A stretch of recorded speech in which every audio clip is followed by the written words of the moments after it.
Okay, this is initial phase angle phi for the phase angle constant. Phase constant lah. Maksudnya yang ni kalau dia ada penambahan. Tapi tak ada masalah pun. Cuma sebelum ni belajar graf basics. X is equal to A sin omega T. Tapi sekarang kita tambah dengan phase angle. Okay, phase constant, sorry. Phase angle, phase constant samalah. Okay, so X adalah displacement from the equilibrium position. Okay, A adalah amplitude ataupun kita panggil maximum displacement. Omega plus phi adalah phase angle. Okay, apa-apa yang duduk dekat sin tu adalah phase angle lah. Okay, sin apa tu phase angle.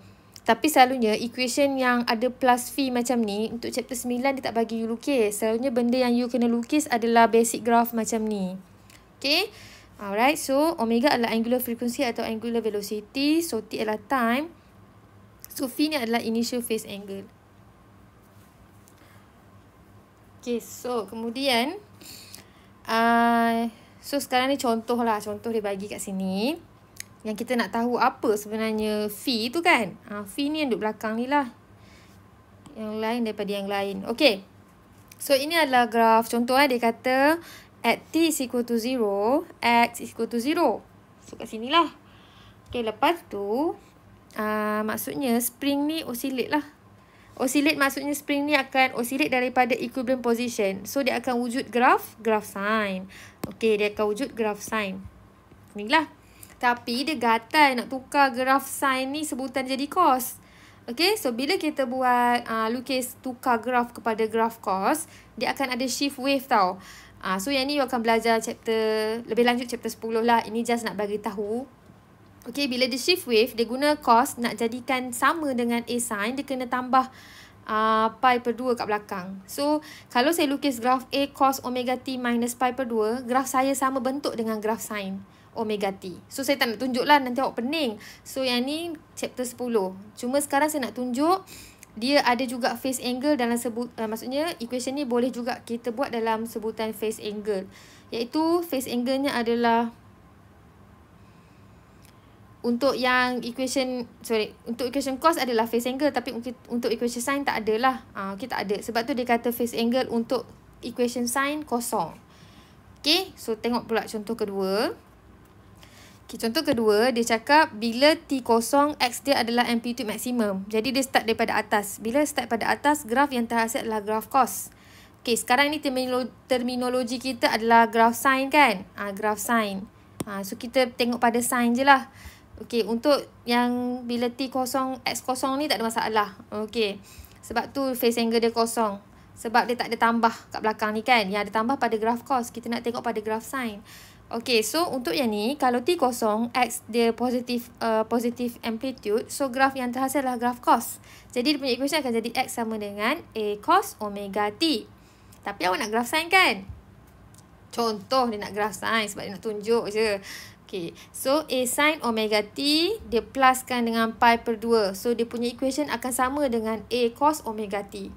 Tapi dia guna function sin. Itu maksud dia. Iaitu phase angle-nya adalah pi per 2 radian. Okay, ini pengenalan je. Awak jangan takut Mungkin dia ada calculation sahaja. Dia tidak melibatkan lukis graf lah. Calculation tak ada apa-apa. Just masuk nilai je. Okay, untuk yang ni, bila T kosong, X dia negatif A. Maksudnya graf dia start daripada bawah dan dia adalah graf negatif cos. So, X sama dengan negatif A cos omega T. Tapi dia nak dalam sebutan sin. So, dia pun buat dalam sebutan sin dia akan jadi negatif pi per 2. So, dia punya phase angle adalah negatif pi per 2 radian. Phase angle tu maksudnya sebutan tambahan untuk dia tukar graf dia supaya dalam sebutan sin. Itu je. Jangan confuse tau. Okay, so simple je. Jangan pening-pening. Sebab dia tak ada yang untuk lukis macam ni untuk chapter 9. Okay, kemudian. Okay, graph of simple harmonic motion. Ini pun untuk lukis graf you akan belajar dalam tutorial. So, dalam kuliah saya hanya perkenalkan sahaja. Okay, kalau nak lebih lanjut nanti awak boleh tengok dalam saya punya notes untuk playlist dalam tutorial lah. Okay, 9.2 graph of simple harmonic motion. So, discuss the following graph: displacement time graph, velocity time graph, acceleration time graph, and energy displacement graph. Okay, untuk graph, Kalau graf basic kita adalah A sin omega T. Kalau X kita ni dalam sebutan displacement time graph, sebutan kita adalah sin, function sin. So, bila kita nak buat graf VT, kita punya graf V akan jadi graf cos. Sebab analogi kepada kita guna apa panggil differentiate. So, maksudnya untuk dapatkan V, kita akan differentiate X terhadap T. Kalau untuk dapatkan A, kita akan differentiate V terhadap T. Itu syarat dia. So, bila you differentiate function sin omega T, dia akan jadi cos omega T. Differentiate cos omega T, you akan dapat negative sin omega T. Sebab tu, you tengok graf dia. Untuk graf V, dia akan jadi graf cos. Untuk graf A, dia akan jadi graf negative sin. Sebab saya ikut turutan function ni. Ini memang function dalam trigo. Okay, so kalau you perasan, bila kita differentiate equation A ni, kita akan dapat V sama dengan A omega cos omega T. Differentiate ni saya akan tunjuk sebab yang ni sepatutnya cikgu kuliah yang akan cikgu tutorial akan tunjuk. Okay, sebab you akan differentiate dalam tutorial. So, sekarang ni bila you dapat, yang ini adalah A omega. Jadi yang ni awak letak dekat tempat paksi Y dia. Iaitu ini adalah bacaan V maksimum. Yang tu you kena kenal lah. Kalau ni adalah bacaan displacement maksimum, X maksimum. So, kita panggil maksimum ni adalah amplitude untuk X T graph. Kalau VT graph, kita panggil velocity maksimum. Kalau graph AT, kita akan panggil yang ini adalah maximum acceleration. Okay?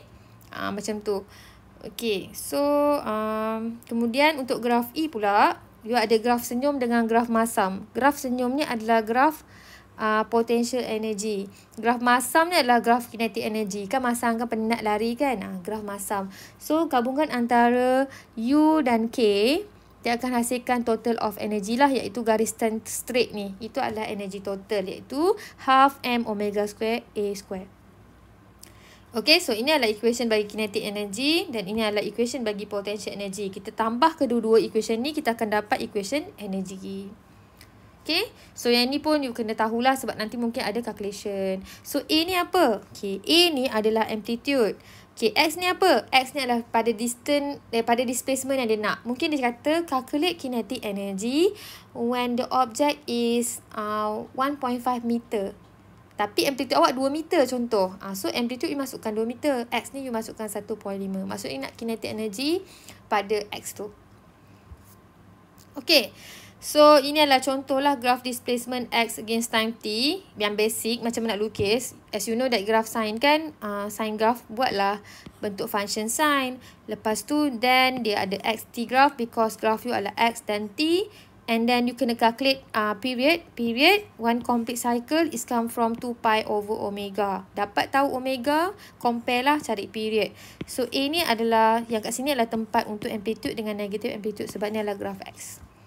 So, ni adalah contoh lah. Kalau ada function X sama dengan 10 sin 20 pi T.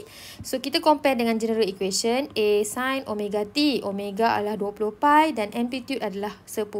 So, 10, negative 10. Function graph adalah sin. And then cari period. So, period nak cari dapatlah 0.1 second. So, 0.1 second dekat sini. Dan sini akan jadi 0.1 bahagi 2. So, 0.05. Jangan lupa axis pun kena ada dan unit sekali. Okey, kemudian adalah 9.3, period of simple harmonic motion.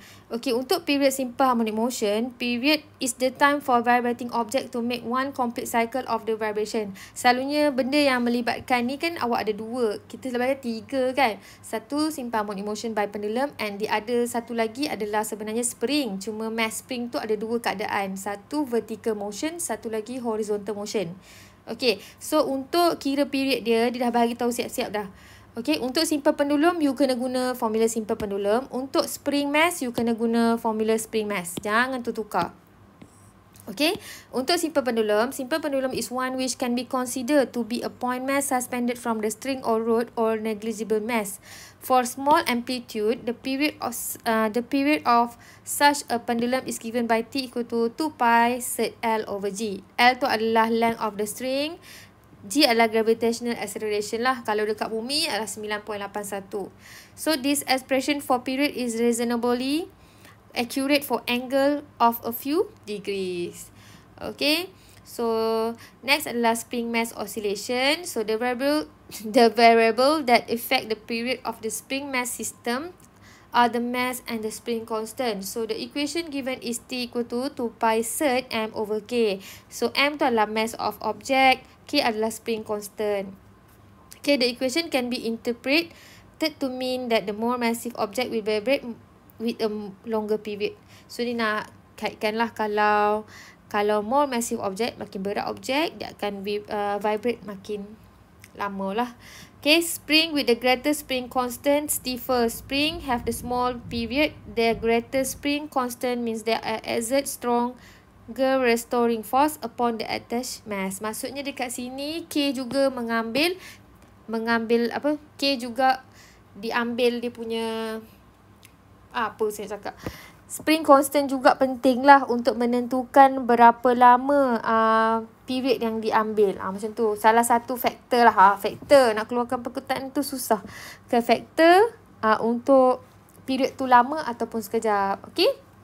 Antaranya adalah mass dan K lah sebab 2 pi ni adalah constant.